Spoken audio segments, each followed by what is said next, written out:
In the half-light before dawn, waves roll across the cold expanse of the North Sea. Beneath those shifting waters lies a drowned world of the land that once joined Britain to mainland Europe. Today, fishermen sometimes pull up ancient bones from their nets, and divers find the ghostly outlines of riverbeds frozen in the sand. They call it Doggerland, a vanished landscape, whispered about as Britain's Atlantis. What was this place? Who lived there? And how did an entire country disappear beneath the sea? 12,000 years ago, the last ice age was ending.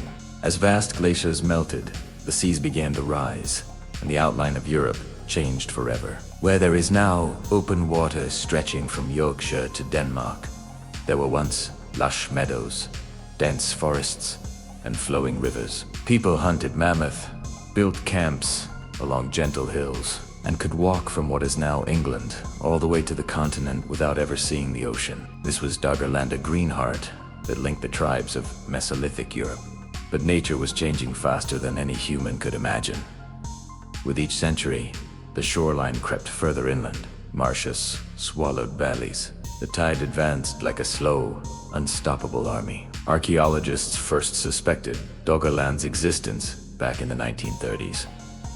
Fishermen working the Doggerbank, shallow part of the North Sea, started dragging up strange things in their nets: blocks of PIT, prehistoric antlers, and primitive flint tools. At first, these were just curiosities. But as the 20th century unfolded, sonar mapping revealed something extraordinary. Beneath the seabed lay a network of river channels and hill systems, identical to those on land. Using computer models, scientists reconstructed valleys, lakes, and even potential human settlements. Doggerland had been real, and it had been enormous. To grasp its scale, imagine a land twice the size of Great Britain, stretching from the Scottish coast all the way to the Netherlands. It connected Norfolk to Belgium and Kent to France. The River Thames once joined the Rhine, forming a single mighty river that emptied into the ancient North Sea. Animals roamed freely between regions. For early humans, Doggerland wasn't a mythic frontier. It was home. It was a place of migration, trade, and storytelling, long before the first stone circles ever rose on the British Isles. But this beautiful landscape held a fragile secret. Around 6,200 BC, something catastrophic happened. A massive undersea landslide off the coast of Norway, known today as the Storegga slide, triggered a devastating tsunami that tore across the North Atlantic. Waves as high as 20 meters, that's over 65 feet, smashed into the low plains of Entire forests were flattened. Estuaries became saltwater marshes overnight. For the scattered communities living there, it was an apocalypse written in water. Those who survived fled for their lives, heading westward to higher ground islands that would eventually become Britain. Within centuries, the rising seas finished what the Great Wave had begun. Doggerland sank beneath the surface, its hills turning into sandbanks, and its rivers into ocean currents. Yet, traces of this lost world remained. Every decade, powerful storms reveal new pieces of the puzzle.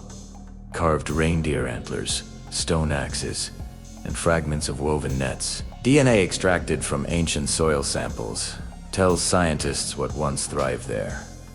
Oak and willow trees, wild cattle, wolves, and people whose genetic fingerprints can still be found in modern Britons. In laboratories across Europe, researchers use sediment cores to read Doggerland's history like pages in a wet, ancient book. Each layer of clay and pollen whispers a story of how quickly our climate can rewrite geography. The story of Doggerland is more than just a tale of a great flooded about memory and identity. For centuries, Britain has seen itself as an island nation, defined by its separation from the continent. Yet Doggerland reminds us that this isolation is an illusion. Once, the English Channel was a valley, and the white cliffs of Dover faced not the sea, but vast meadows. The ancestors of modern Britons were European long before the concept of Europe even existed. The very sea that divides us today is the same water that covers the land that once united us. As scientists continue to reconstruct this lost land, new technology is turning imagination into hard evidence. Marine archaeologists use 3D sonar imaging to map the ancient river systems that once watered Doggerlandese plains. Seismic surveys revealed buried coastlines. Each discovery challenges what we thought we knew about our prehistoric past. Doggerland is becoming one of the largest archaeological sites on Earth. That just happens to be underwater. The mystery still deepens. Did people live in organized villages there? Some researchers believe so. The sheer density of artifacts found suggests permanent habitation huts built along rivers, wooden fish traps, and perhaps even ritual spaces where hunters honored the animals they depended on. If TC's true, Doggerland might hold the oldest evidence of settled life in Northern Europe. But excavation is nearly impossible under 100 feet of churning water. The seabed guards its secrets well.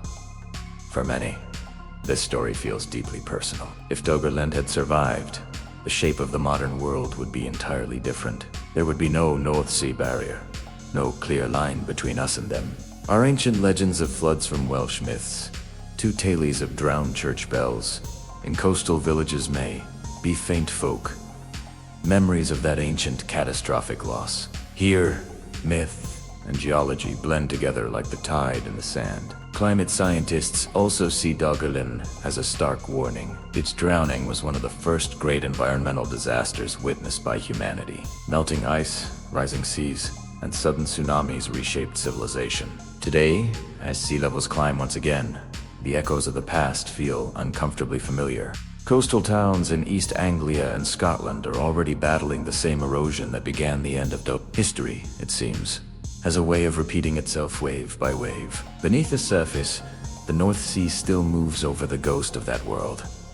Sonar scans showed ridges that were once riverbanks. The Doggerbank itself, now a crucial site for massive wind farms, was once a high plateau overlooking fertile valleys. Every turbine blade planted their turns above the remains of a vanished landscape.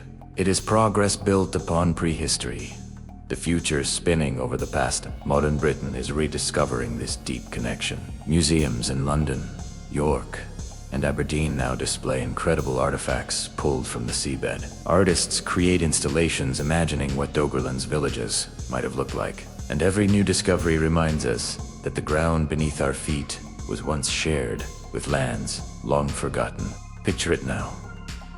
A hunter standing on a grassy hill where the Doggerbank lies today. He looks west, unaware that one day his home will sink beneath the waves, and great ships will sail where deer once grazed. For him, the sea is a distant threat. For us, it is all that remains of his world. His footprints, trapped in ancient clay, survive somewhere under layers of silk-proof that history never truly vanishes. It only changes form. The rediscovery of Doggerland is also redefining archaeology itself. Where digging once meant soil and stone, it now means sonar and simulation. Explorers use autonomous submarines to photograph what no human eye can see. The line between technology and storytelling grows thin, and our maps become time machines. As a camera drifts beneath the waves, sunlight filters through green water onto rippling sand that was once a forest floor. Fragments of antler and flint gleam in the dim light. Doggerland reminds us that the sea keeps what the land forgets. And sometimes, the past isn't buried underground, it's waiting just under the tide. Perhaps we didn't just lose a land beneath the North Sea. Maybe we lost a memory of how connected we all once were. Thank you so much for joining us on this journey to a lost world. If you found this story as fascinating as we do, don't forget to like, subscribe, and hit the notification bell so you don't miss our next adventure into the hidden past. We'll see you next time.